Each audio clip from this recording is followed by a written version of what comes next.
This is mainly Broncos. I am Cameron Parker, a team with a franchise quarterback. The Atlanta Falcons, on the other hand, do not.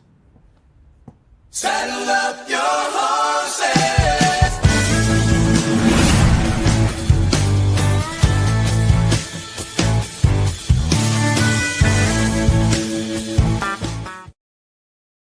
Pitter patter. Let's get at her. It is another season of Broncos football. It is another season of Broncos football right here over on MHRT Network and the Mainly Broncos YouTube channel. So thank you guys for hopping in with us. Make sure you follow both Brandon, Jordan, and myself over there on all platforms. We are also going live on their platforms as well.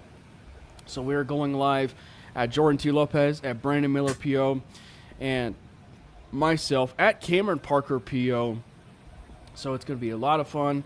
And I will say, first and foremost, that I think it's very important that we hit that like and subscribe button, for the show. So as you see down there on the bottom, make sure you hit the like and subscribe, for the show, for the MHRT Network page, as well as the Mainly Broncos YouTube page. And also, we are doing Super Chats. So please feel free to give whatever it is that you guys feel is in your best heart's content as far as the Super Chat. We aren't going to be pressuring you. We aren't going to be asking for a specific amount of money, that sort of thing. This isn't like a share-a-thon kind of thing, if you will, when it comes to that. You guys feel what you guys feel is your heart's content on a Super Chat. With further ado, as I said, the gents of the show. At Jordan T. Lopez is Jordan Lopez. And down there on the bottom is Brandon Miller. Over there at Brandon Miller PO. How's everybody doing tonight? I'm doing pretty good. It was refreshing to see the Broncos on my TV screen for the first time in what seems like a while. So nice to see them on my screen. Nice to see them perform the way they did. And that uniform combo, I like a lot. I think you're one of the only people. All I see is hate for that uniform combo. I don't have really thoughts one way or the other. All I know is we're back and we're undefeated, and we're just going to stay undefeated for the rest of the season. We're going all the way to the Super Bowl, boys. But no, I'm doing great. Excited to see any form of Broncos football in any shape with any players back on the television. Love to see that. You got a victory out of it.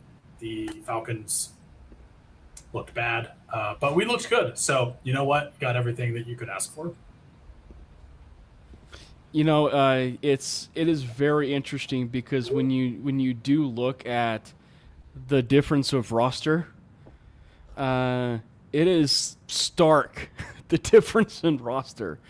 And, it's one where you see everything as far as, look, I'm happy that Kyle Pitts got paid. I'm happy that Bijan Robinson got paid. But you look at it and it's like you also start to kind of feel bad a little bit when you kind of see everything that's all around. And obviously, Drake London too, man. Drake London's a good football player. And Michael Penix didn't even play. It was all Tua. And I was kind of excited, right? Like, I was actually excited to see what is the Stefanski offense. And I know it's preseason, but, what was that going to look like? What was that actually going to look like? So I was really excited to get a nice little glimpse of it. And obviously, again, like I said, I know it's preseason. That didn't end up happening. So, so that was quite a beatdown. And I guess to kind of lead things off in a way, the reason why it's titled, right, the Broncos made a preseason statement, was because that is about as good of a start as you can ask for a Broncos team who's, left a bad taste in their mouth, if you will, with that AFC Championship game in the New England Patriots.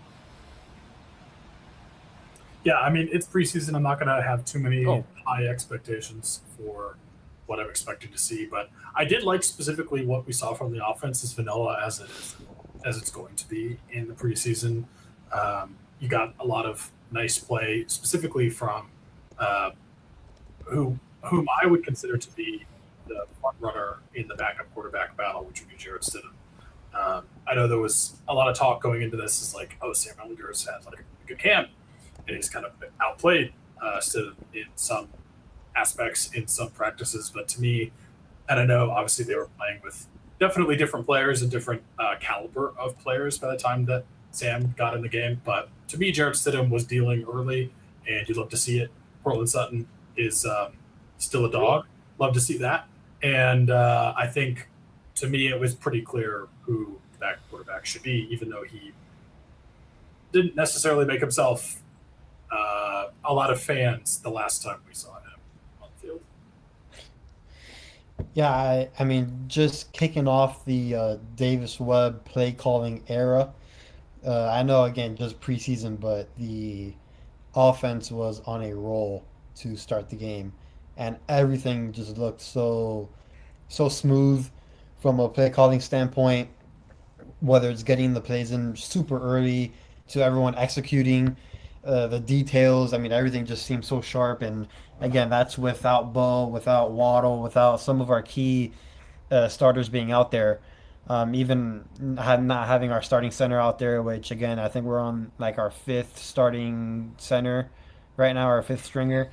Gavin But Ortega, and I think even our like signing also got injured as well. yeah, so I mean, if, with all that being into consideration, everything looked more than smooth on that end. Sean Payton even talked about it and said that everything was great on that end, and it sure looked like it on TV. So everything looked great, and it does get me even more excited to see Bo in the regular season Yeah. with Davis Webb in a real game setting, and how his offense is going to look, especially with what we heard this week in practice. But man, can't wait.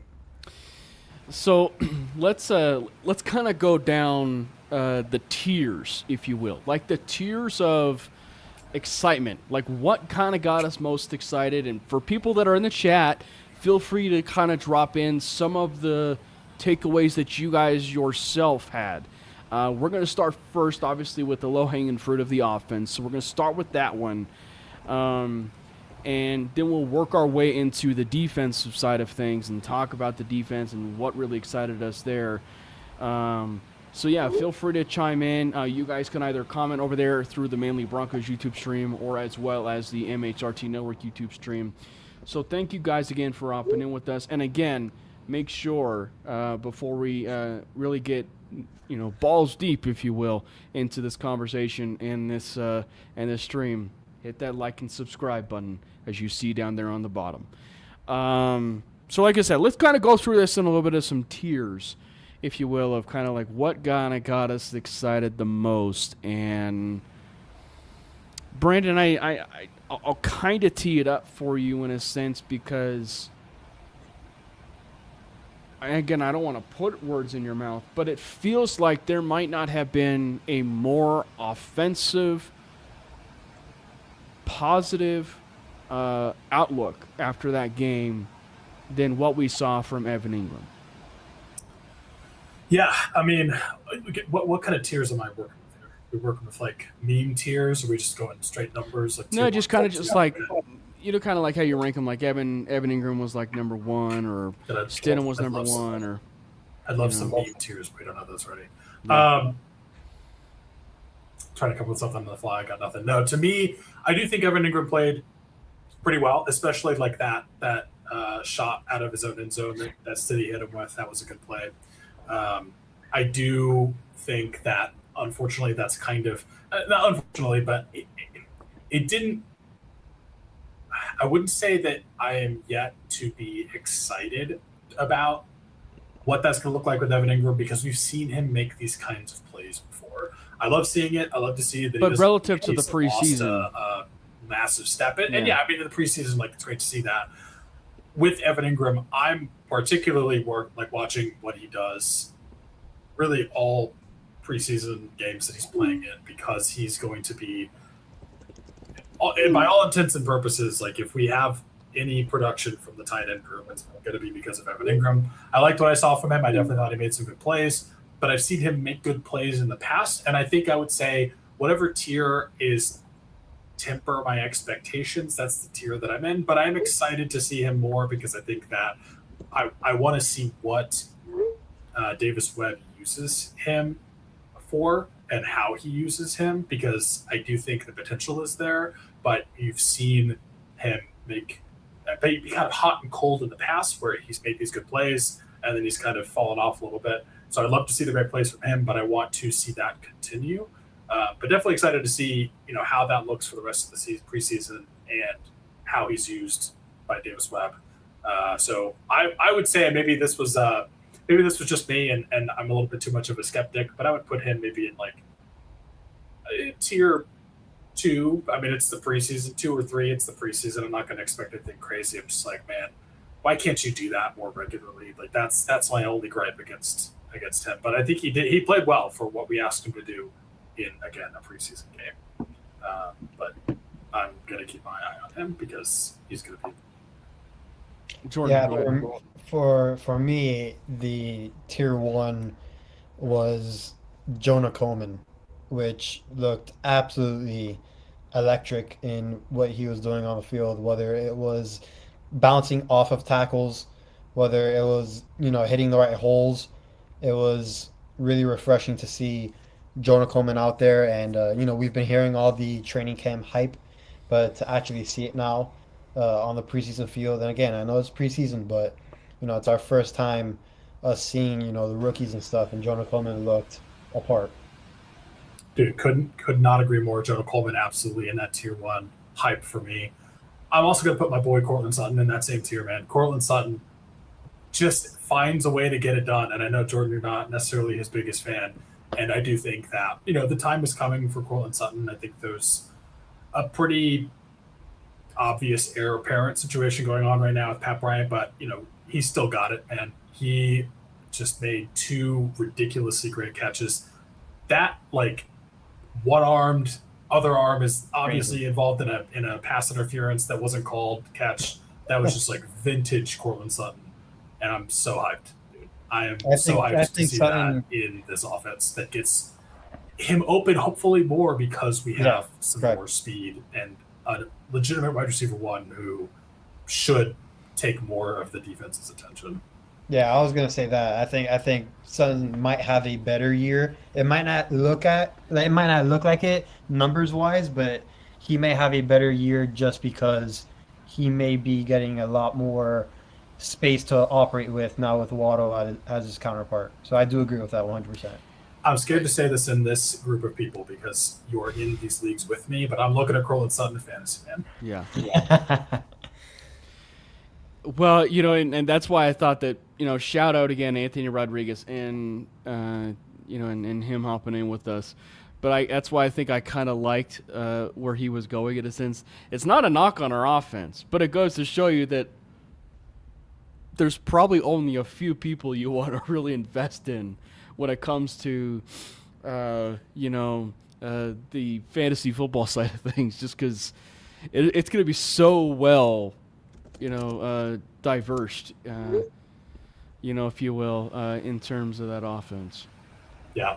And I mean, Pat Bryant too, on the other end, he only had that 1 catch, but yeah, it was pretty nice. Yeah. Always getting added when it comes to Pat Bryant. It's just, I will take probably some slack for that, just kind of putting you in the, man. I'm not gonna beat a dead horse, Jordan, but I just wanted to shout him out because that was a good rep. It was a really good rep. It was a good rep. It was. I just love how whenever Pat Bryant is mentioned, I do get tagged in it, and it's pretty awesome. Kind of like that. Well, I will say what's really funny of you not liking Pat Bryant, if you will, or you need to see more, if you will, or your expectations are incredibly high for Pat Bryant.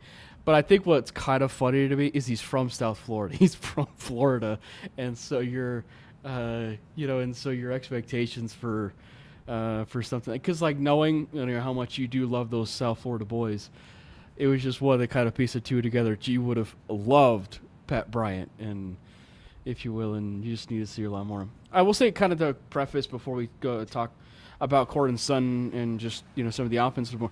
The reason why I mentioned Evan Ingram is just relative to what we saw in the game, right? Because I think for what we saw in the game should give you more excitement, right? Like, because we had the Cardinals game, right? Which, ironically, that was Davis Webb's first calling of plays last year, when the Broncos were at home, right? But I will say, like, that should give a lot of Bronco fans, I think, a lot of excitement, because we were seeing some things from Evan Ingram that either we needed improvement on, or that that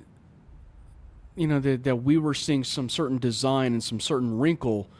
For as good as Evan Ingram is and athletic as he is, we saw some wrinkles of like, oh, okay, that might be vanilla, but that was a really exciting thing to really kind of throw in there, and really show that. And obviously, I'm talking specifically to the Evan Ingram seam route. Like, I love seeing him in the middle of the field. Yeah, and so like seeing that seam route on something like that, I thought was very fun and very fascinating to see. And then obviously on top of that was there's been a lot of talk about him, depends on who you talk to, about him having most of the wide receiver snaps or half the wide receiver snaps in terms of training camp. And we go out there in preseason and we see him lined in line. And he is actually handling his own quite well with some Atlanta starters, maybe not the best starters in the world, but starters nonetheless for the Atlanta Falcons, and then really holding his own. And I think that should give some optimism for going into this Packers game and just kind of just going from there. But that was really nice to see. Maybe I was too hard on him. I did like that seam route, but I just got to see him do it more, man. I got to see him do it more. I liked seeing him use in the middle of the field. That was cool. Just keep it up. There was some player that got injured in the Texans and Raiders game. I didn't get a chance to see who. I have it on in the background. Yeah, you never know. Speaking of fantasy football, this might actually be the year. Grant, I think Bo has always been a sneaky fantasy football play anyway, but he might be in that territory of one of those fantasy football tiers. So, Brandon, unfortunately, Jordan, every single league that I am in has at least one Broncos fan and probably more. Yeah, and so it's just there's no way, man. He's going around 4, and I'm not doing that. Yeah, when you're in a few leagues, like Brandon, myself, and Jordan are in a fantasy league together, and there might be some time where we will see a Broncos player either taken by myself, Jordan, or Brandon, maybe a little earlier than expected. And I think the easiest prediction between the three of us is that Jalen Waddle is going to be going over to the guy over here on the top on the top right about as quick as a heck. The moment that something happens, he's gonna take Jalen Waddle. So speaking, talking yeah, real quick, sticking with the tier analogy. As usual, there was one player who had you jumping from tier 1 to tier 5, or whatever. I guess you could go DEFCON 5, DEFCON 1 if you're looking at it in the other direction. Like only he can. Jaleel McLaughlin, ladies and gentlemen. Jaleel McLaughlin has an amazing couple runs, gets some good chunk yardage, catches that touchdown, even though he's wide open, makes some good plays. It's like, man, I could see you're around. Like you could be a decent depth back on this team, and then you fumble it. I'm just okay. Yeah. Well, it's interesting. In continuing this theme of running back, I think it would be remiss if we didn't talk about some of the other things we were excited about there. Obviously, I know the Jonah Coleman thing kind of got teased, if you will, and spoken there by you, Jordan. But I I know statistically it didn't look the best statistically, but it's kind of a hot take, I guess, depending on who you talk to within Broncos Twitter. I did not mind RJ Harvey's first preseason game. I just think where you do see it is just when you see what you saw from Jonah Coleman. I can understand why people have that kind of expectation because it was a little bit more impressive than RJ Harvey. But where I was kind of coming with is like if I'm seeing decisiveness in terms of on his runs and hitting the holes and stuff like that and showing vision, that's really all I kind of cared about. And there were 3 runs in a row where it was an opportunity where we didn't get a chance to see all of that, if you will, last year, and so to see a little bit more progress when it came to that, I thought was really nice.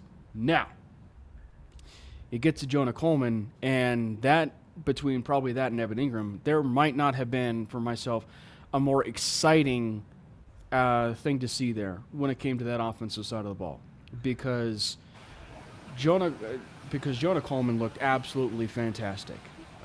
Between him being like a bowling ball, frankly, probably giving a lot of Bronco fans a tear kind of running down their eye for seeing what the rookie year of Javonte Williams and everything that I gave them there, and then obviously too for what we saw with C.J. Anderson in the Super Bowl 50 era, and stuff like that. So I just think that when you factor that, there is just a lot of excitement there, and I think that if there was anything between two of them, and I know it's only one preseason game, it's abundantly clear the Broncos need to do the right thing and do 3 running backs, and only 3 running backs this year on the roster, Brandon. Yeah, Javonte Williams, that was my first thought that I had as I was watching Jonah Coleman. Oh, it just feels like we were robbed, man. I'm so upset about that injury. I mean, I love Jonah Coleman, and I'm super excited for what he's going to do. I did think RJ Harvey looked better. I think he was a little bit better. But I do think that just watching him and Jonah Coleman back-to-back were kind of just different players. They were just on different levels to me. And I'm so excited about that. But, yeah, Javonte, man, what could have been. He's going to do so well in Dallas again. He had a great year last year, and I'm sad that he's not in orange and blue still because he had those injuries that just kind of derailed his time in Denver, and now he's picking it back up with the Cowboys. And so good for him. But, man, I wish he was able to be the back for the Broncos that we saw in him his rookie year. And that's kind of the vibe I got from Jonah Coleman, and I'm loving it. But, yeah, Jonah Coleman, to me, was the biggest player I was most excited to watch in this game. And I think it definitely played out that way. I love how you hear Sean Payton later on say, like, yep, we saw everything we needed from him, and we're not going to really play him that much more. Yeah. And then over in Arizona, you have top 5 drafted, 10 drafted. I don't remember exactly where they took Jeremiah Love, but a top drafted first round running back that they give 14 carries to, and he gets injured because they need to give 14 carries in the preseason. Like, okay, cool.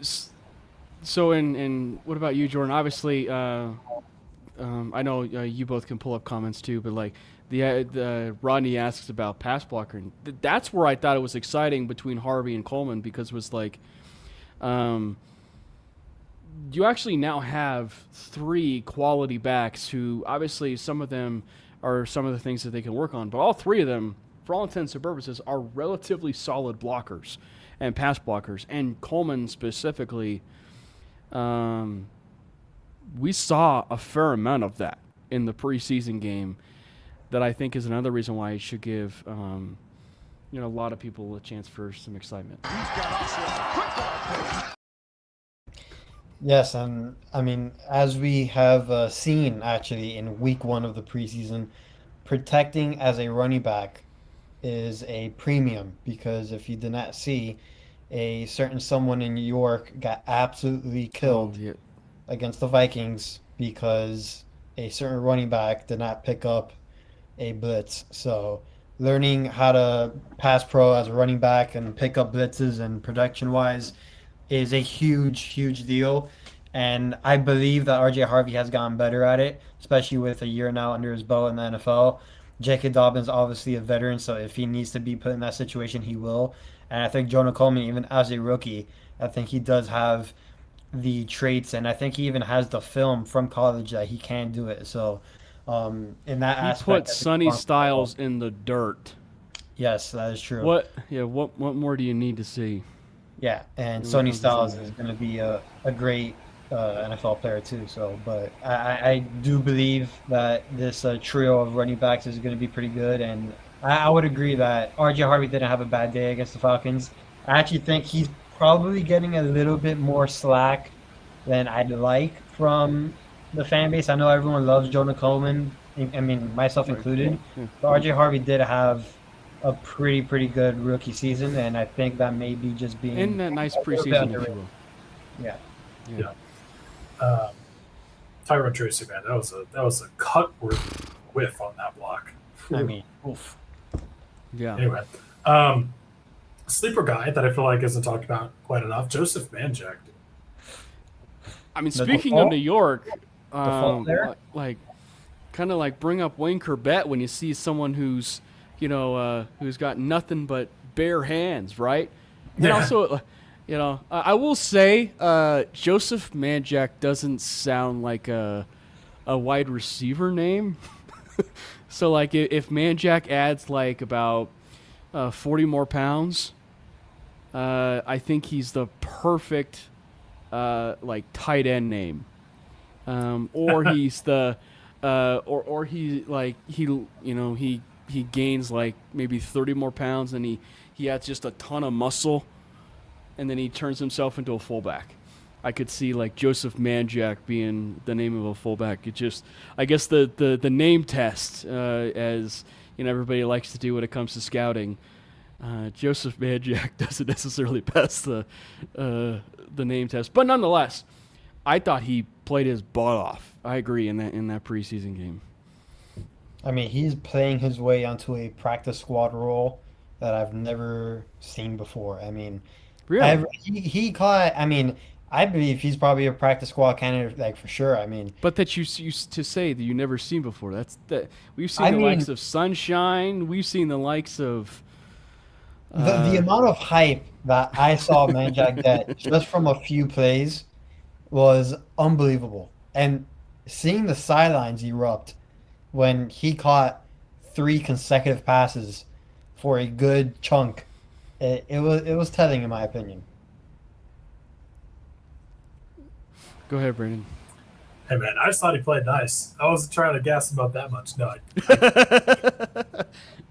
Hey, maybe Michael Bandy doesn't get that practice squad, and maybe it's Manjack. You never know. it could be. Could be. Speaking of other wide receivers, I mean, really the one of the few who looked really underwhelming was Dane Key, but all the other ones, it was just like, I mean, they're Cameron Ross. I mean, we all know the people named Cameron, are legends anyway. But it was just, but you get the 87 number, right? Yeah. And I was curious. I do think it's still relatively vanilla, but I will say I got excited to see that end around, handoff to Cameron Ross that he nearly housed for about 30 yards or something like that, 35 yards. So that was kind of nice because you got a chance to see a little bit of his explosiveness, and I want to hear your guys' thoughts on this because like it's one of the things that I think I'm okay having. I'll just say a 6 wide receiver if they didn't want to have a little Jordan Humphrey and they wanted their 6 wide receiver to be someone like a Manjack or even a Colby Katzis, who was another player who I thought did relatively nice. But my idea is I would love to have the best kickoff return team possible in terms of some of those returners. Like we'll have Mims back there, and we all know that he's an All-Pro for a reason. But if you put a guy down there like a Colby Katzis or maybe even a Cameron Ross, why not have some explosiveness on both sides of the field, Specifically, too, knowing the fact that on those new kickoff rules, one or the other will have equal opportunity to get the ball. Well, what I'll say about Cameron Ross and what I saw, and let me preface this by saying I do not want him gone, but the way things are not trending, but the talks and the concerns are real. If Marvin Mims does leave next year, I Cameron Ross screams Marvin Mims replacement, just in my opinion. Brandon? Yeah, I can see that. I do think Mims is a little twitchier, but Yeah. I could see that happening. Now, since we're on the topic of wide receiver, I want to ask a question because we did talk about Sutton, right? And we would be remiss if we didn't talk about Courtland Sutton a little bit more. I know it was preseason, but that might have been one of the more impressive catches I have ever seen from Courtland. Which I gotta say, as much as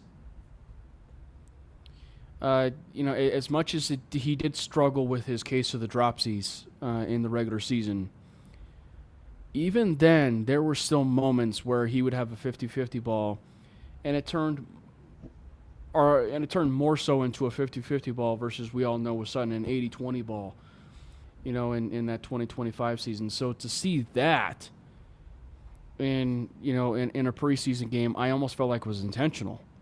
And agree, because you finally got a chance to see something that he was kind of very inconsistent with in 25. So you got a chance to see that, in a preseason game. So feel bad for the corner for the Falcons who had to get posterized on preseason, but for us Bronco fans, that was a beautiful sight to see.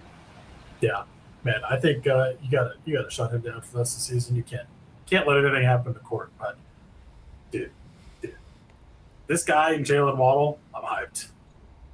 Yeah.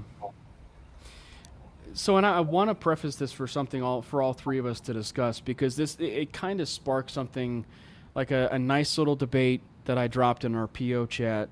I think it was this week. It feels like to me a lot of people are, dubbing Jalen Waddle as wide receiver one, right? Or sometimes it's just wide receiver one and then wide receiver two when it comes to Courtland Sutton, right? Are we underselling the idea? Like, is there actually a world where we won't see Jalen Waddle obviously be, a 100 catch kind of guy? He'll be a focal point due to probably the amount of motion that they use. But do we actually see a little bit more balance across the board when it comes to Jalen Waddle and Courtland Sutton, and where it may not be at that level in terms of Demaryius Thomas and Emmanuel Sanders, but will we see a 1A, 1B situation? I think we will, maybe for a different reason. I think we will, at least at the beginning of the year, because Court and Bo already have that mind meld going on, right? And you got to build that up with Jalen Waddle, and I have no doubt they've been working on that as much as they can. But I do think you will see pretty similar usage in targets, at least at the beginning of the year. And then I do think it could shift more to Waddle. And I do think Waddle is going to end up being kind of I hesitate to say de facto, but even if it's 1A, 1B, he's the 1A. And if it goes even further than that, I would say I think Jalen Waddle is going to be the one. But I think you will see a pretty even split, at least initially, while they're just kind of trying to build up that chemistry. Courtland Sutton's the closest thing to security. Yeah. It sounded like you were getting there underwater a little bit there, Brandon, at the very end. I don't know. Yeah. My connection's been kind of funky. Yeah. But go ahead, Jordan. Sorry. I would say Jalen Waddle for me is the clear wide receiver one.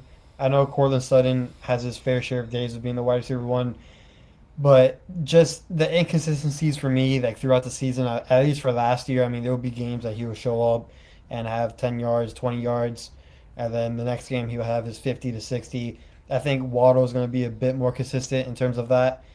But in terms of it being more balanced, it is just because of how the offense is going to be designed and how Bo likes to spread the ball out. But whenever we do need a play and we need someone to rely on, I do think Waddle will be that first option.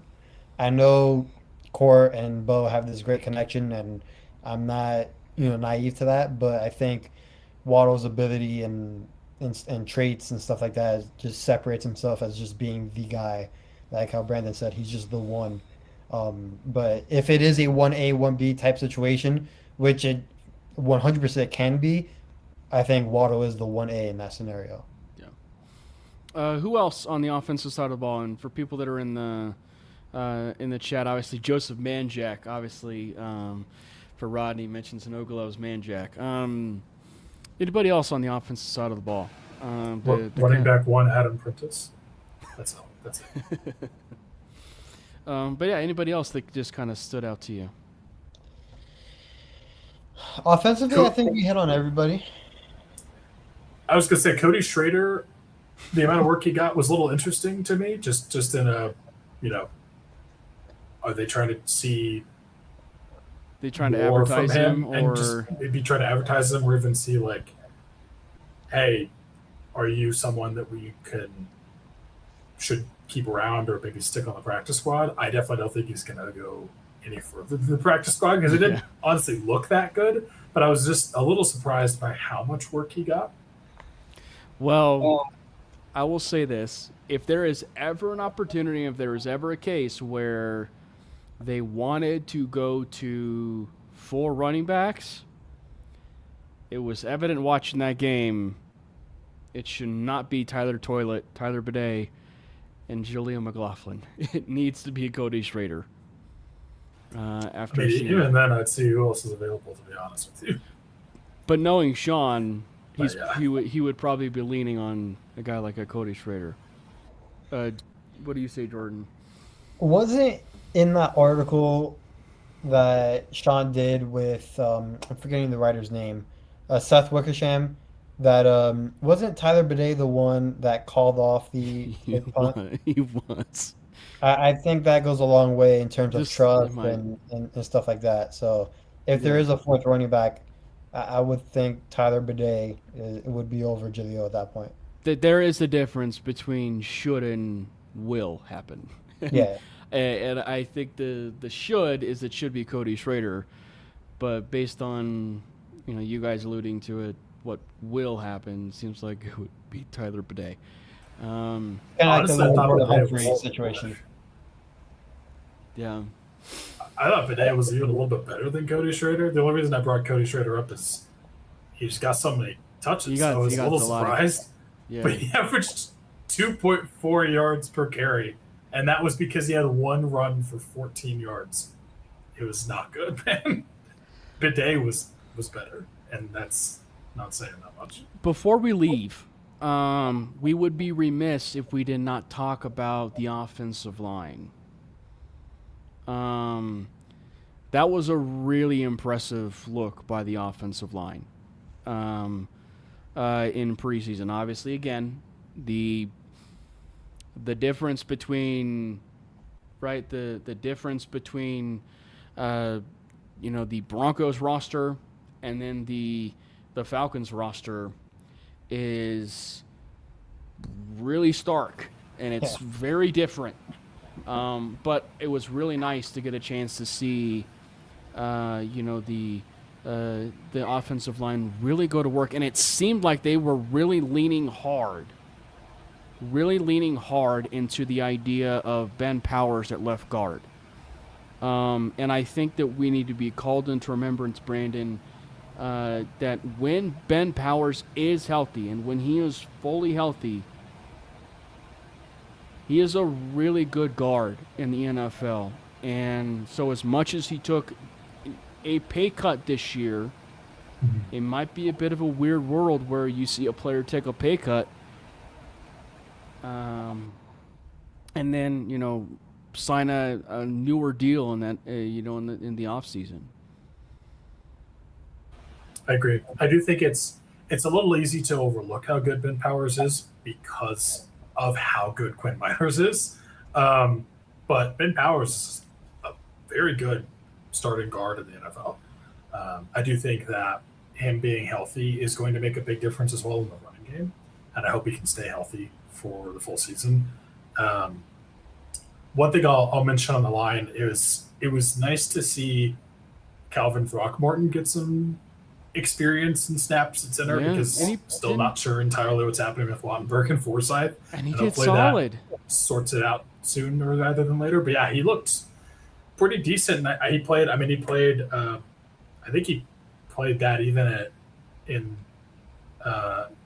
with the Saints, and then even a little bit in college at Oregon. I think he was at Oregon. I believe he played a little bit of center. So he has that experience, and it was nice to see that he's at least serviceable.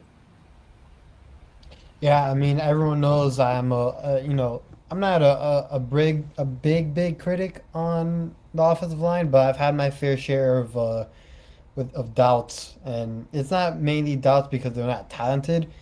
It's more so everyone thinks that they are the best line of all time, and what I wanted to see coming into this year was them being more dominant in the running game and not just average to good. I want them to be dominant, and I saw that a little bit, running over guys and really going after it.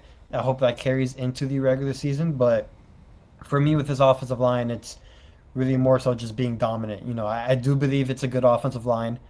I just want it to live up to the bill and be a great to dominant offensive line. One thing I'm curious to see is,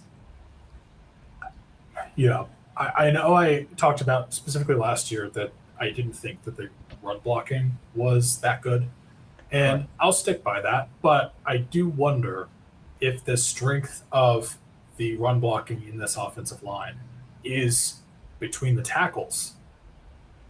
And that's coincidentally also what RJ Harvey is the worst at. So it kind of could have been like pretty much the worst case scenario where you have an offensive line that's very good at blocking for up the middle and just between the tackle runs. And you can't really do it as much because RJ Harvey, and he's gotten better, but that's definitely the weak spot in his game. And I do wonder if that played a role. And so seeing what Jonah Coleman did, I'm more excited for the run blocking, and I'm curious to see if it does look like they took a big step, if it's how much of that is like, well, they did take a step, and I'm excited about that, but also there's a better mesh skill-wise between the line and who they're blocking for. Yeah. Well, and I think that it's to a certain element. Obviously, we were seeing it with a certain stat that's been circulating with a certain quarterback of the Denver Broncos in terms of total offense, and now people want to talk about how quarterbacks, with the sacks, and everything is not a quarterback stat, or it is a quarterback stat kind of thing.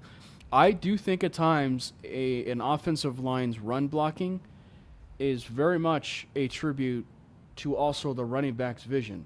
If the running back has terrible vision, which and I do think I'm relatively high on Harvey still at times, but I'm also been willing to admit that his vision is not the best, right? And so I think that maybe at times the run blocking was down due to the fact that the vision was a little bit poor at times with RJ.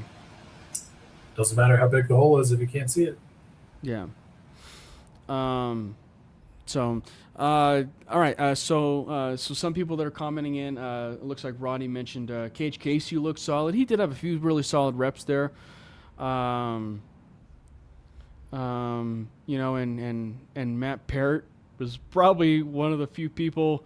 It was very noticeable that he was struggling. Even on field goal blocks, it looked like he was struggling. He was getting his butt chewed out in preseason from Sean Payton, which, oh, by the way, that might be the quickest cut and release when it comes to long snapper with Basso. and for Brony at long snapper. So obviously, now moving forward to the linebacker side of things, and now this is also going to go kind of hand in hand with some of the news that happened today, and we'll be talking about a move that we all kind of expected to happen. Actually, two moves, if you will, that kind of expected to happen. Expected to happen from the standpoint of one of the players maybe being cut, released,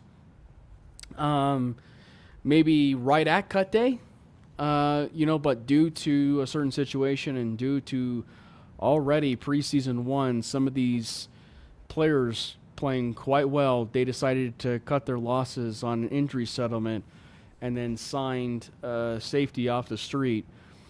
And so the Broncos made a decision to cut Lavelle Bailey in favor of signing Taylor Rapp to that safety room. There's a lot to unpack with it because if you got to talk about one with the other in terms of both position groups. But let's just start with that linebacking core because you want to talk about a room that might have impressed us all. And when you probably think of the entirety of the preseason, there might not have been a more impressive position group, probably that impressed us the most after the two starters, than Karene Reed, Torian York, and the Daredevil himself, Red Murdoch. We'll send it off to you, Jordan. But for Red Murdoch and Torian York and Karene Reed, that's a really solid room. So you feel bad for Lavelle Bailey, but it's also one where it's just an unfortunate situation, but also a fortunate one because it seems like maybe – and I also hate this time of year because what I'm about to say is going to get criticized probably. The depth might not be as bad as people think. Question mark. Listen. First of all, Red Murdoch looks like an NFL linebacker. That's first and foremost. Second of all, Torian York. I know I have even questioned his size to play linebacker, and he's not your prototypical linebacker size, but he was quite impressive, I would say. And then Karene Reed had everyone talks about the pick six from Jade Barron. Well, the reason why that happened was of Reed's tip, and it landed into Jade Barron's hand. So those three linebackers, like how Cam said, very, very much impressed throughout that game. And we've heard the talks of Red Murdoch in training camp and how he looks apart. How Sean Payne said that about Jonah Coleman. Well, it looks like that to be the way with Red Murdoch on the defensive side. As I think even Vance Joseph this week said that Red Murdoch has the capability of calling the defense, which is a very, very high praise as a rook that hasn't even made the team yet in theory. So that's huge praise. And like Cam said, the linebacker depth now looks a lot more reassuring than it did before the game. Yeah, I think the one word that sticks out to me when I watch Red Murdoch is cerebral, because he just knows exactly where he needs to be at all times, and it's just so awesome to see from a rookie linebacker. He's going to be, I think, one of my favorite players on this defense already. Like, he's also so violent. He didn't even do a ton of that in that game, but just you hear the reports about him in camp too, and obviously the amount of I think he set the record at the FBS level for those tackles for a loss, I think, which was just absolutely ridiculous. So yeah, I'm so hyped about Red Murdoch, and Torian York looked better than I expected him to as well. I think he played linebackers, bigger. I mean, preseason game, but linebackers look pretty good. Well, and I think that, we'll be talking about stuff within that secondary, of course, but for as much as Jade Barron should be getting some praise for his explosiveness immediately after, getting that ball and taking that 22 miles an hour for a pick six, that's really impressive. I mean, it goes to show you his athleticism for for kind of seeing that. But for as much as he gets praised there, Corene Reed set it all up, within that play. So I mean, and I think that the way I would say this when it comes to Corene Reed, it's gonna sound terrible between the two of them. LaVelle Bailey walked so that Corene Reed can run, if you will. I mean, Bailey had a great first season with the Broncos. He had the pick six in preseason. I think it was against the Cardinals, if I'm not mistaken. It was the same year that Keydron Smith went off, and he was forcing fumbles left and right. And he had that intercept, or no, maybe it was the 49ers. But he had the interception, right, and really showed out and really played well. But then that's when the injuries really kind of derailed him. And then that's when the Broncos ended up getting Corene Reed. And Reed really showed up in that year, and then he's showing out this last year, and then now he's showing out again, at least in this preseason. So it's ones where is he just a preseason type of player? Is he a game player? Or is it one that, he's earned his keep, and he at this point now he's kind of earned his keep, and he's going to be one of those players that they'll probably lean on. So it's going to be an interesting one. So I'm very curious about that linebacker room. Well, in terms of the linebackers room, I mean, how many are they going to keep? I think it's going to end up being predicated, I assume, Brandon, on the health of those two. I think you probably need to keep it. You got to keep some at least depth 4 there, unfortunately, because of who you have up front and just age. You got to have probably 4 or 5. So we got the obvious with Singleton and Stranad, and then I think we can all agree that Red Murdoch is a lock. Oh, easily. And then Corene Reed might have been a lock from that. The question is just, do you Cameron slide? Reed makes it 4, and then Terran York.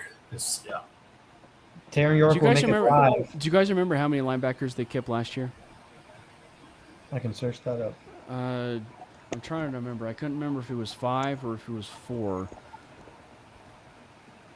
Well, especially but with the injuries, I think it would be relatively smart to maybe keep 5. The first initial 53-man roster that was released had 4 with Greenlaw, Reed, Singleton, and Stranad. And this is looking more and more, to Landon's point, it's looking more and more why the Broncos did not make the full-time switch for Jonah at inside linebacker. For as much as we were reading between the lines of that linebacker room, I think we can kind of put to bed why. And it's just because of the plays of Corene Reed, Torian York, and Red Murdoch.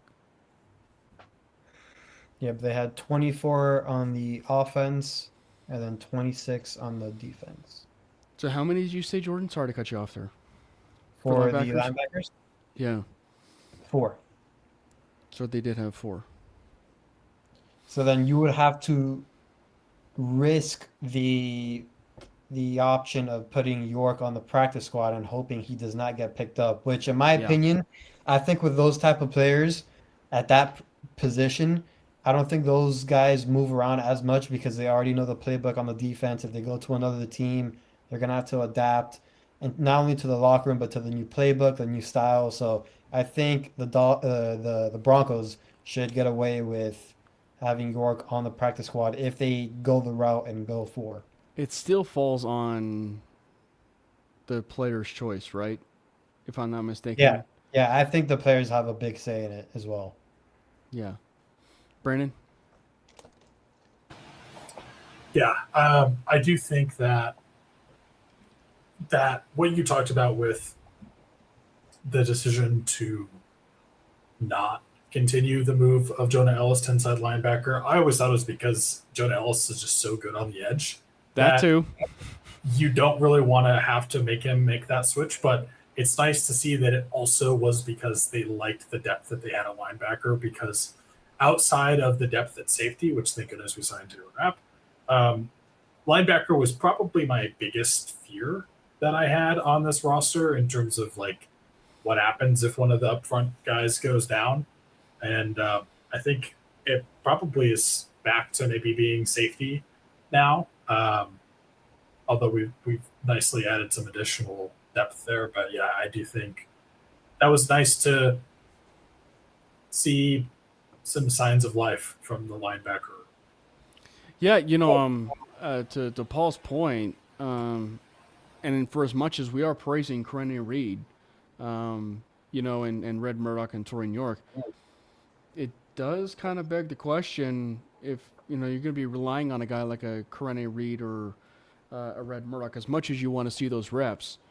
Maybe you do kind of go what you did with Taylor Rapp at safety, and you get a street free agent, if you will, for that third linebacker. But I will say at this particular point, and knowing what they've talked about him, it's just in general in terms of Red Murdoch, it seems like they aren't going to be adding anyone in terms of the linebacker room.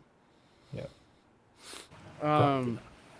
So you already mentioned it. Landon obviously first initially teased it when it came to Jonah Ellis.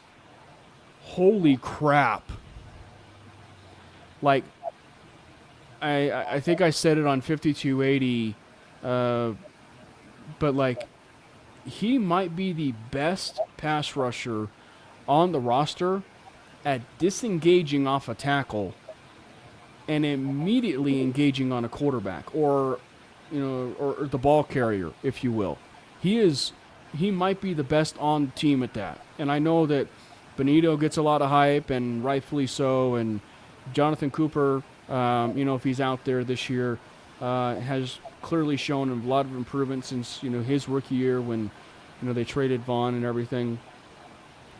But, I mean, good night, man. Like, when you have Jonah Ellis playing as well as he did in that preseason game, and then Q Robinson picking up where he left off, I mean, is it too early to ask the question of who had the best depth between 2015 and 2026 in terms of the edge room?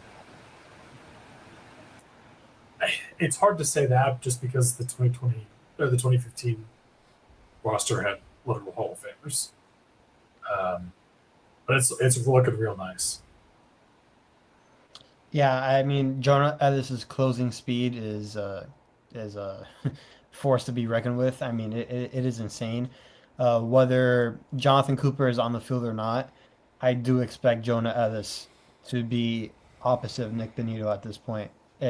He is playing his way into starting. And listen, I understand how great Jonathan Cooper is. I really do. I mean, the fact that Cooper and Benito are already in the first preseason game, already racing to the quarterback, like if their lives depended on it, and got there within a second and was making Tua uncomfortable within the first couple plays of the game was outrageous. But with that being said, Jonah Ellis is that good. He really is. And I think his name is going to be a lot more popular within the national media after the year he has this season. If they're not getting phone calls about him after preseason or during preseason. And guess what? If they are getting phone calls, I think you'd hang it up. Yeah, man, I'm so hyped for Jonah Ellis, man. He's going to have, I think, a pretty special year. Like, I hope that they are able to get special. on the field more. Define special relative to a player. As a rotational pass rusher, Yeah. more than 5 sacks. Okay. Like 8? 7? Somewhere in there. As a rotational pass rusher, to me, that's special. I mean, Vaughn, who obviously ended up not signing here, but Vaughn had less than 50% snaps and still had 8.5 sacks, almost 9 sacks. So, I mean, to put that into perspective for what you were saying there, Brandon. Yeah. That's not even, we didn't even really see much of Q Robinson, but he looked good. He looked pretty nice in training camp. So Who I would have will thought that a player, Again, where is the tree? I mean, I would. Who would have thought that a player that was praised, and I don't even think praise is the right word because Yeah. he was just out. Gushed. I mean, he was in love. Yeah, gushed. I mean, Nick Saban was literally gushing over Q Robinson. Who would have thought that player would have been good? Right. I think the thing that's probably the most surprising to me with Q is when he talked about him also through, and maybe mostly through, the special teams lens. Yes. What we're seeing on this one ain't the special teams lens, when it comes to Q. So it's because, like, I'll be the first to tell you, I thought that because he was so athletic, right? I thought he was so athletic, you might actually see him, not Jonah, being flipped between the off-ball linebacker and, stuff like that, and, really becoming like that backup linebacker at times. And maybe they throw in a few spots like that for him in terms of, on the defense, in terms of like just a pure chaotic NASCAR package and whatever, but he has looked really good. And I know that it's so early to ask that question about 2026 and even 2025 and 2015, but it was just the trend this is going, the depth of 2026, and when it comes to Q Robinson and Jonah Ellis might be better than Shaq and Shane. But I think there's obviously like layers to it, because Shaq well earned his contract, rightfully earned his contract of getting paid with the Tampa Bay Buccaneers, and Shane Ray really didn't amount to much once he left the Denver Broncos. So I think that's the side of it, is like if you look at it where it's Shaq and then on top of that someone else gets the payday, that's when I think you can confidently say that the depth of that was better. By the way, I was just looking through the coaching staff on the website, and I just have to shout out Jamar Kane, who's the defensive line coach, who's, I mean, the fact that he hasn't been getting looks just off of his pure just resume of the pass rush the past couple years. I mean, he should be getting more love. But did you guys know that Willie Snead is the offensive quality control coach for the Broncos? Yeah, I did. Well, I mean, I must be living on the rock because, geez. it's cool. Yeah. But it's another He's been reason here why. for, I think, at least a year, right? No, Yeah. he was actually brought in. He was actually brought in just this year, I So thought it was it- last year. yes. Okay, maybe not. or maybe he was like late, like a very late edition. But it goes to show you why I actually think that Ronald Curry, and then obviously probably factor in this, we might actually see a little bit of an improvement with some of those the wide receiver room in general. By the way, I do remember them hiring him now. I just completely forgot about it. Okay, so you just clearly showed your old age. Yeah, Yeah.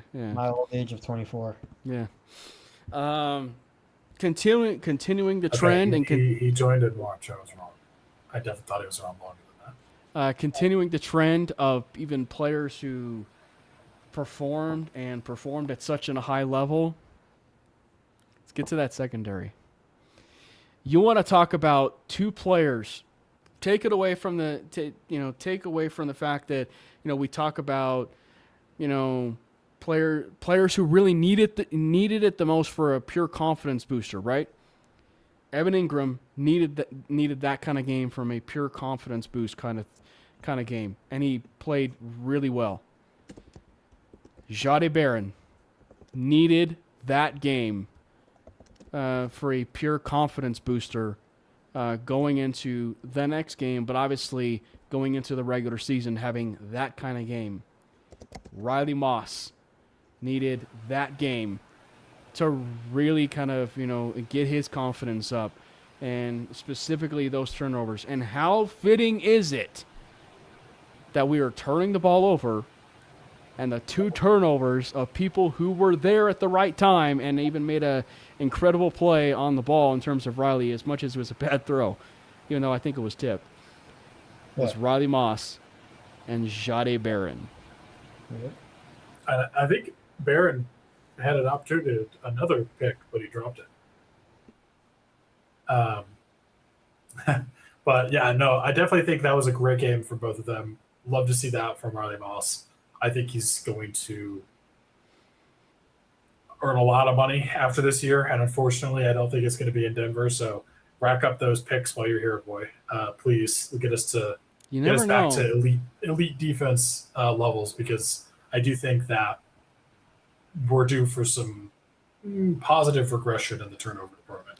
You never know. Shade Barron, also having, as much as I don't know if I would necessarily call this redemption for the pick six that never happened against the Chiefs, even though it absolutely happened, and they just I was not dawning on me. Find a way to not count, like let it count, because it's Patrick Mahomes and he can't make any mistakes ever. But I'm glad to see him make that play.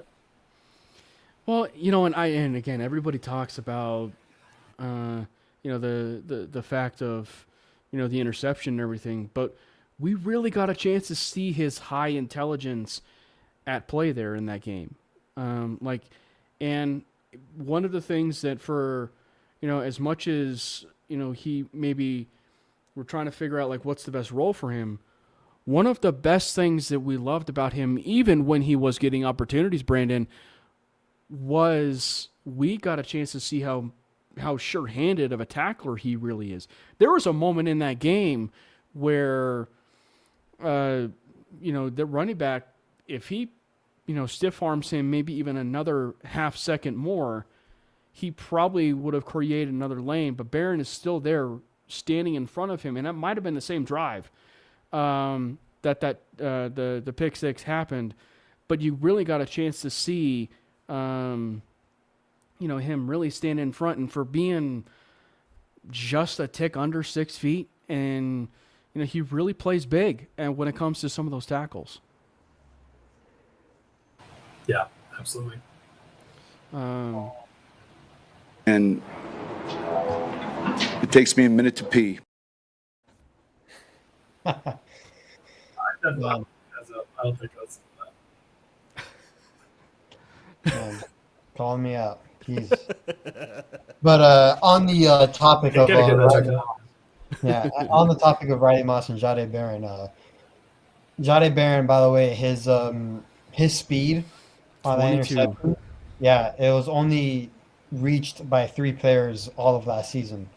So he has a unique type of speed to him, which was more than great to see.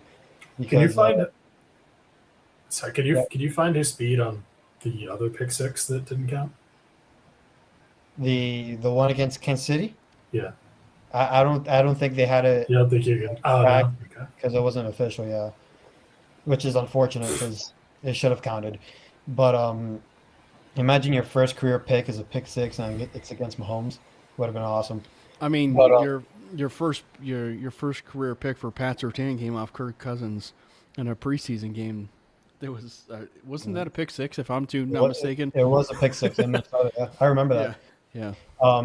But yeah, I mean, it was so great to see Jade Barron do that. I mean, I've been skeptical, not of him as the player, just of like him just needing to get more opportunities. I haven't questioned him as a player. It's just he just needs to get those opportunities because he was a first round pick, and we want to see it out of him. And then also seeing Riley Moss get that interception. I mean, we all know that the fan base is torn. I mean, you will get 50% of them that love him, 50% of them that hates him for no apparent reason. It is just, it's either you're in or out on Riley Moss. There's no in between, and I'm glad that he got that interception. And I think he's primed for a big year, and he is for sure going to get a payday. Don't know if it's going to be in Denver, but wherever it's at, he is going to get paid, and rightfully so, at least in my opinion. Yep. One thing on Barron, I know I've been pretty skeptical, I would say, maybe on him and that pick. And I just want to highlight, I don't think it has anything to do with him as a player. Like, he's incredibly talented. My issue with it comes from the fact that that's already an absolutely loaded room. And how are you going to get him on the field? And Yeah. unfortunately, if anything, he's just proven that more to be the case after this game. Like, you have to find a way to let this man play. Yeah. And maybe it's going to be after this season, after Riley Moss gets a bag somewhere else, and we're going to have someone that can step into that role. Unfortunately, it's going to be in his third season, and then he's going to need to get paid soon. But you got to find some way to get him out there for the investment that you put in him. Well, and in fairness, in other places that would have been on the field sooner. and in fairness to something that had been a long history of, to what Paul was mentioning in the chat, like for as much as a lot of people were talking about, like we need a tight end equalizer.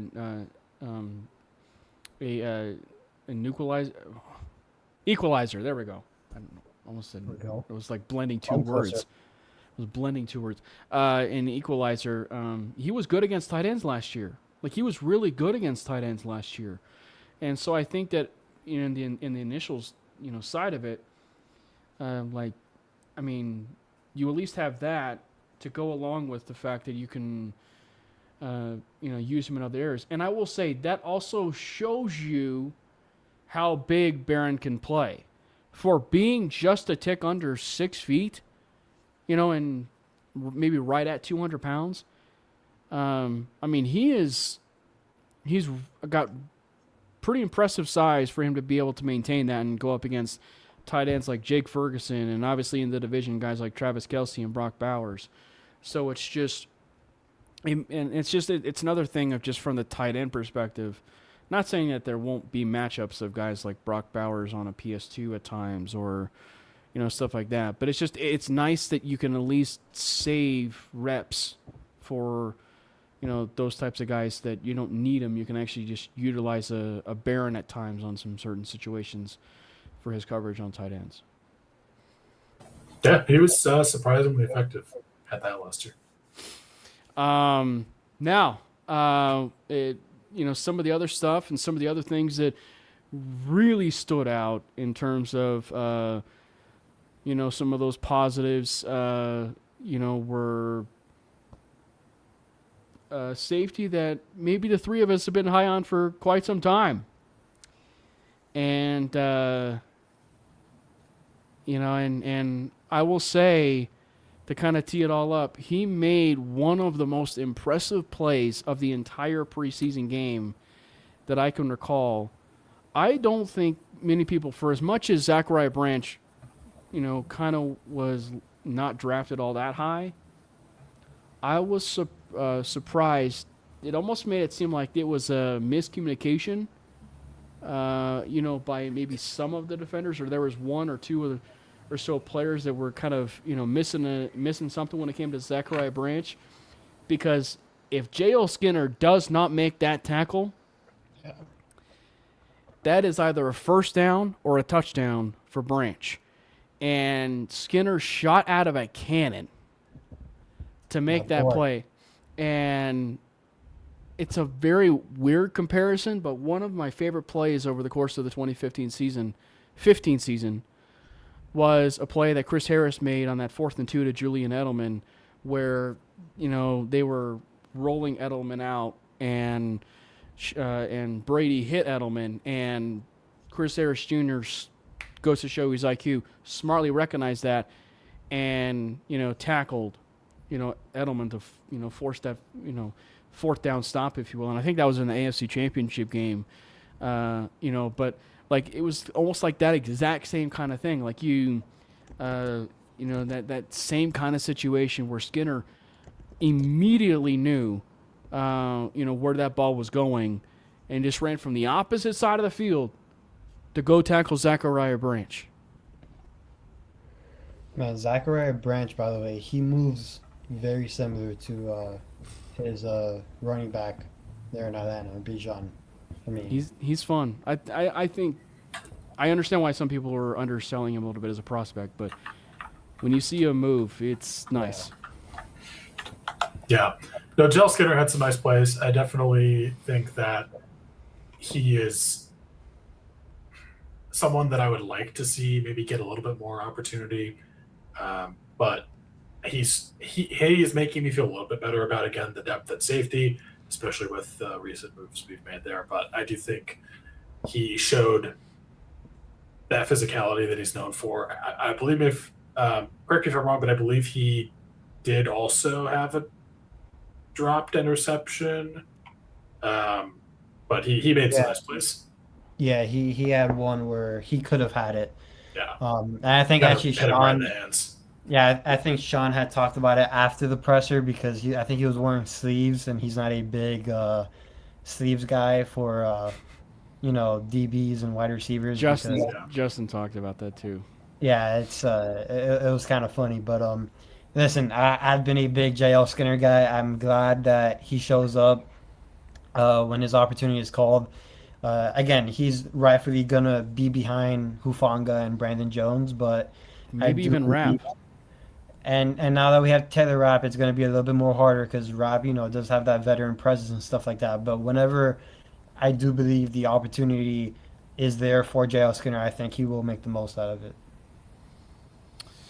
So let's talk about that. The Broncos in that corresponding move, they made a move to sign Taylor Rapp, and we were in talking with Anthony last week and stuff like that. We were kind of getting the impression signing was imminent, that they were going to end up signing Taylor Rapp.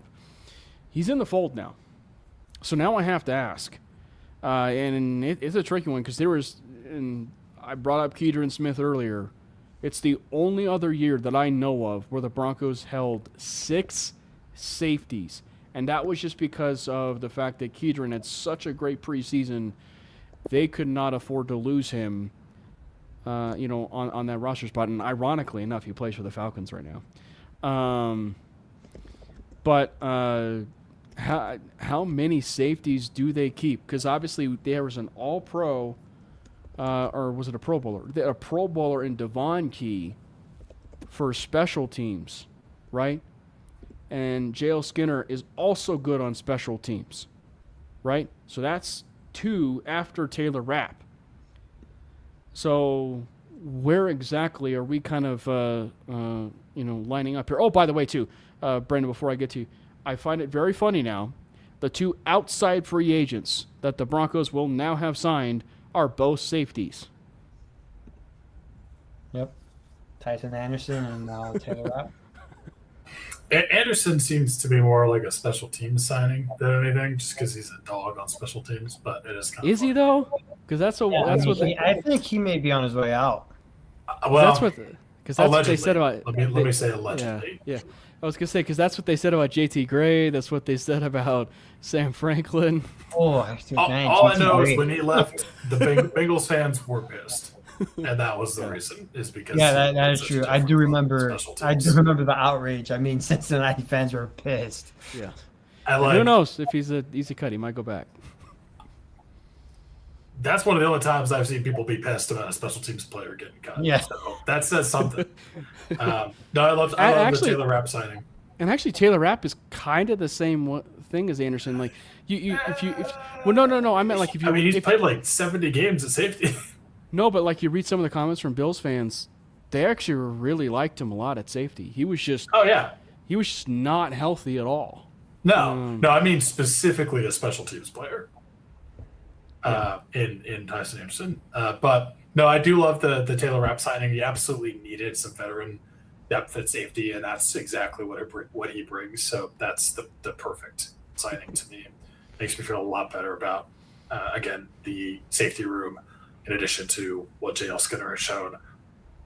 Yeah, I do think it might come down to special teams play between Skinner and Anderson in that room. So we'll see. But Taylor Rapp, so was it 5 safeties?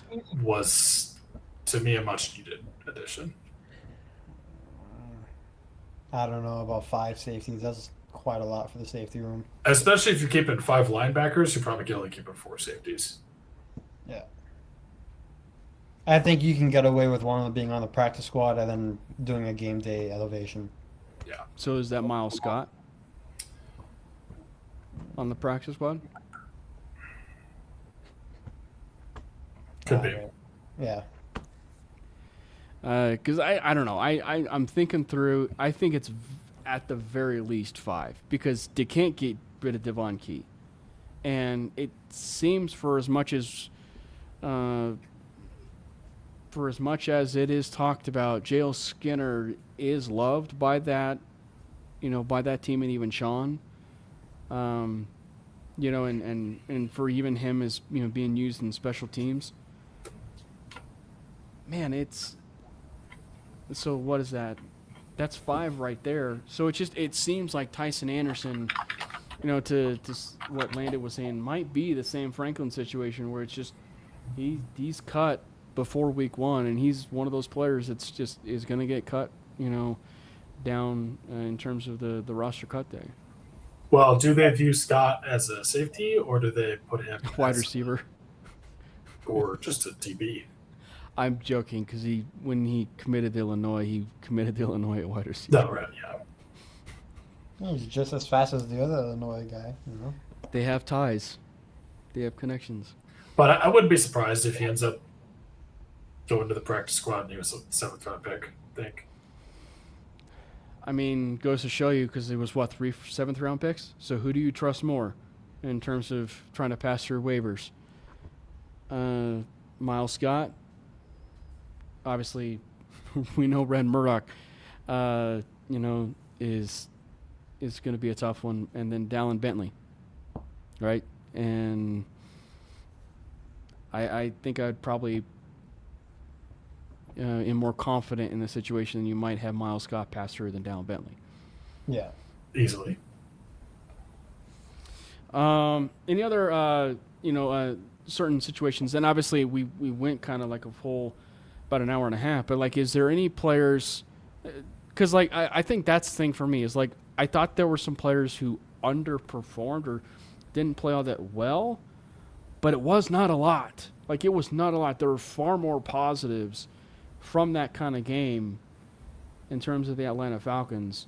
So is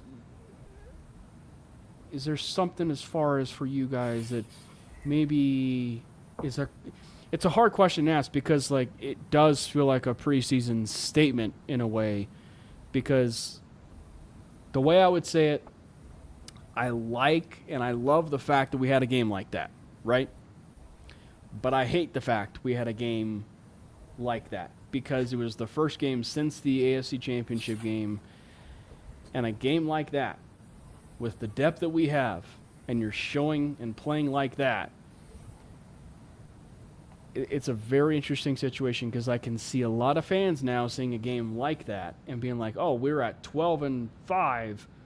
Oh yeah, I'm moving them up now. I'm going 13-4, 14-3, 15-2 after a game like that." I can very much see that. So it's just in the preseason. I don't know if I would go that far. I don't think due to some of the fan bases, I wouldn't be surprised if there's already some of that logic. If that was week 1, different story. I mean, I've already talked about who I think I did play the best. So Jordan, go for it. I mean, in terms of who played the best, I mean, Or didn't play the best. well, didn't play the best. Didn't play the best. I mean, I wouldn't say didn't play the best. I would like to see more opportunities go towards Justin Jolie's way. Especially now with our game tomorrow against the Packers. I want to see him featured a little bit more. I'm still going to be very high on him and his potential. But for me, it's not more so just disappointment, it's just more opportunities. So some of those players that didn't get that in the Falcons game, hopefully they get that in the Packers game.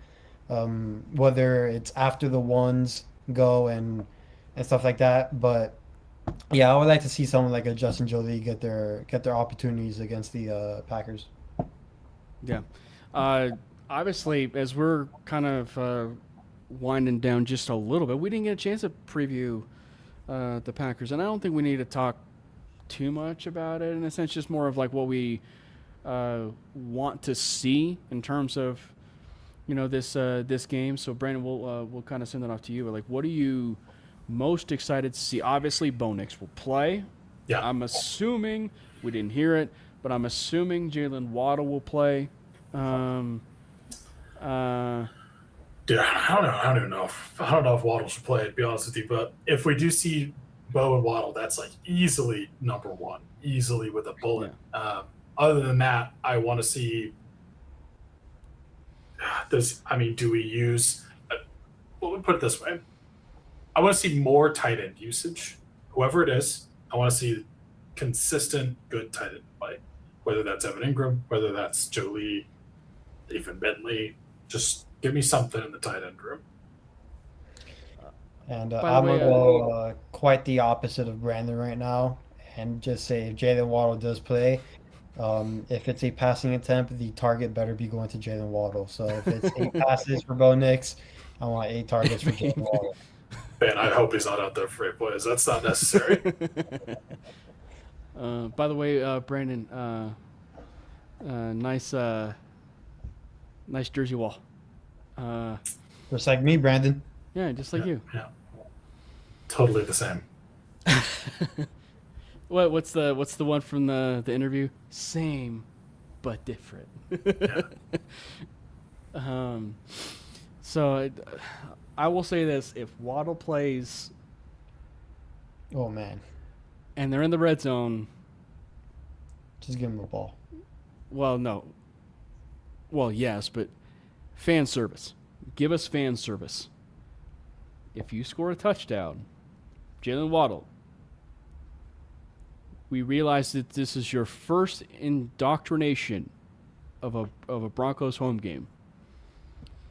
Fan service. If you score a touchdown,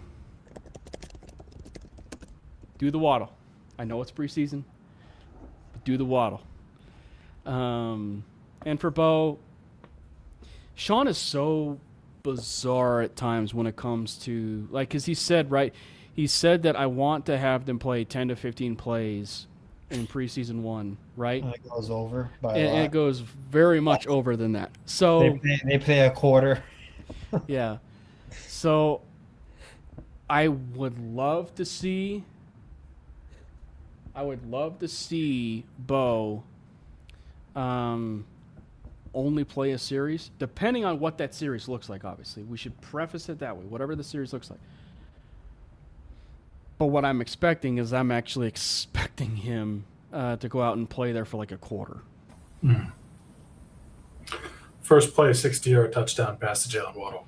Yeah, just like training camp, right? Like just Go to like the bench. If that happens, there might be some certain torquing going on in the stream for mainly Broncos. And I really do hope that crowd tomorrow night, if Waddle plays, they show out for him and they really deck that place out for him. I know it's preseason and stuff like that, but and if I'm not mistaken, they did.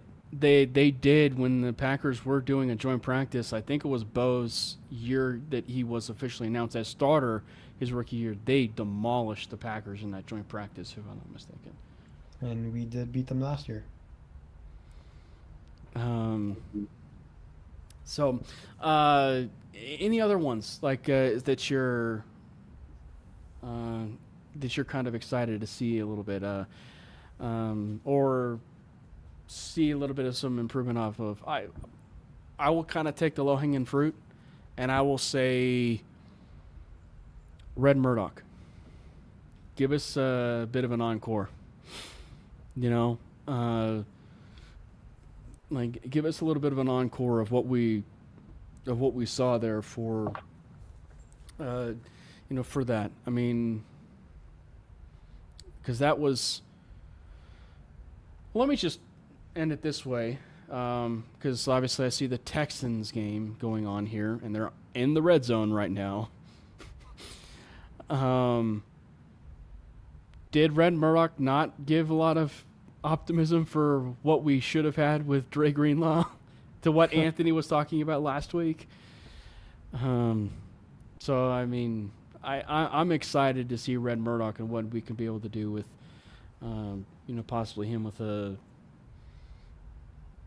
So I don't know. I just want to see RJ Harvey improvement. If he comes out and doesn't play too many snaps, but he looks like he's making progress in how he's playing and seeing the field and running specifically between the tackles, I'll be pretty happy. I don't want or expect to see him play much, but that would be nice to see. And I want to see number 17. Yeah, it is. It feels like very obvious. Yes, but yeah. All right. Any other final thoughts though, as we're talking about the game and stuff like that? That maybe we didn't get a chance to talk about the Falcons game, or that we didn't get a chance to preview when it came to some of the Packers though. Are you guys pretty much all set and ready? Go Broncos. I mean, I'm good on that end. I mean, I would just say, Broncos 30, Packers 10. Joe Coleman touchdown. Hell yeah. This will be Boggins if Jonah Coleman even gets a A touchdown. curse all episode. Fair warning. Yeah. Shout out, Maddie. Shout out, Maddie. Free eats for something like that. All right. Well, again, make sure that you guys follow the boys, support the boys. Follow Jordan at Jordan2 Lopez. Follow Brandon at Brandon Miller PO. And also follow myself at Cameron Parker PO. If you guys are going to the game tonight, if you guys are going to the game tomorrow night, I will be there. So if you guys are fans of the Mainly Broncos podcast, feel free to say hi and give us a shout out, if you will, while we're there. So I will be at 4 other games too, come the regular season. So thank you guys for hopping in. And as always, please make sure you hit the like and subscribe button over here on the MHRT Network page and the Mainly Broncos YouTube page. So thank you guys for everybody that was hopping in. Hell has frozen over, and we have Broncos football back again. Let's go Broncos! God bless Bo Nix!